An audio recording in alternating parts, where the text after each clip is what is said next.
Hello friends, ഞാൻ Joby K M, laundryman of India. ഇതിപ്പോൾ കുറേ നാളുകൾക്ക് ശേഷം എന്ന് വെച്ചാൽ ഏകദേശം ഒരു 3-4 മാസങ്ങൾക്ക് ശേഷമാണ് ഞാനിപ്പോൾ നമ്മുടെ നോയിഡയിലുള്ള OEM ഫാക്ടറിയിലേക്ക് പോകുന്നത്. ഇപ്പോൾ ഇവിടെ വന്നിട്ട് ഇപ്പോൾ 2 ദിവസമായി. ഇന്നിപ്പോൾ നമുക്ക് ഒരു യാത്ര പോകാനുണ്ടായിരുന്നു.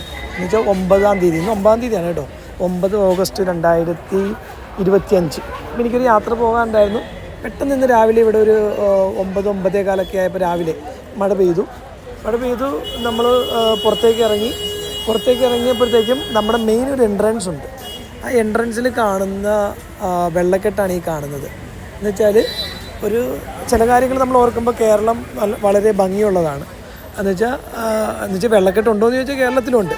പക്ഷേ ഈ വെള്ളക്കെട്ടിൻ്റെ ഒരു പ്രത്യേകത എന്ന് വെച്ചാൽ ഏറ്റവും വളരെ മോശമായ, നിങ്ങൾ കണ്ടാൽ മനസ്സിലാവും, വളരെ മോശമാണ്.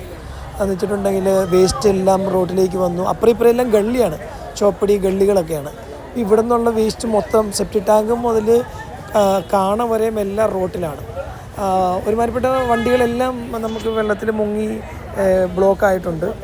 ഓക്കെ, എന്നിരുന്നാൽ പോലും നമുക്ക് മുന്നോട്ട് ഇറങ്ങിപ്പോയി വഴിയിൽ വെച്ചതുകൊണ്ട് പുറകോട്ട് പോകാൻ പറ്റില്ല, മുന്നോട്ട് തന്നെ പോയിക്കൊണ്ടിരിക്കുന്നു. ഓക്കെ, ഈ ആനന്ദ് വിഹാർ ഏരിയയൊക്കെ എന്നൊക്കെ പറഞ്ഞു കഴിഞ്ഞാൽ ഫുള്ള് വെള്ളമാണ്. ഇതിവിടുത്തെ നമ്മുടെ ഏറ്റവും വലിയൊരു മാർക്കറ്റാണ്.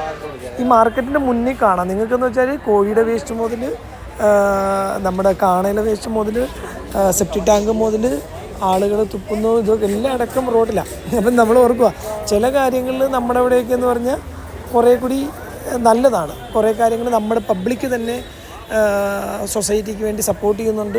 അതുകൊണ്ട് തന്നെ കുറേയൊക്കെ കാര്യങ്ങൾ അവർ കെയർ ചെയ്യും. ഇവിടെ പിന്നെ ഇതെല്ലാം ഇതുപോലെ അലങ്കോലമാണ്. ഞാൻ ഏകദേശം ഇപ്പോൾ ഒരു 2010 മുതൽ ഞാൻ റെഗുലറായിട്ട് ഡൽഹി, നോയിഡ എല്ലായിടത്തും വരുന്നതാണ്. ഇത് വളരെ അപ്രതീക്ഷിതമായിട്ടാണ് ഇത് കണ്ടത്, അതുകൊണ്ട് ഞാനൊന്ന് ഷെയർ ചെയ്തതാണ്. അപ്പോൾ കുറേയൊക്കെ കാര്യങ്ങൾ നോക്കുമ്പോൾ കേരളം നല്ലതാണ്, ചില കാര്യങ്ങൾ വെച്ച് നോക്കുമ്പോൾ നമുക്ക് പറ്റില്ല. ബിസിനസ് സംബന്ധമായി എനിക്കിവിടെയെല്ലാം നല്ലതാണെങ്കിലും ഈ പറഞ്ഞ പ്രകൃതി സംബന്ധമായി എനിക്ക് തോന്നുന്നു നാട് തന്നെയാണ് ഏറ്റവും ബെസ്റ്റ്. നമ്മുടെ സുഖം വേറെ എങ്ങും കിട്ടില്ല.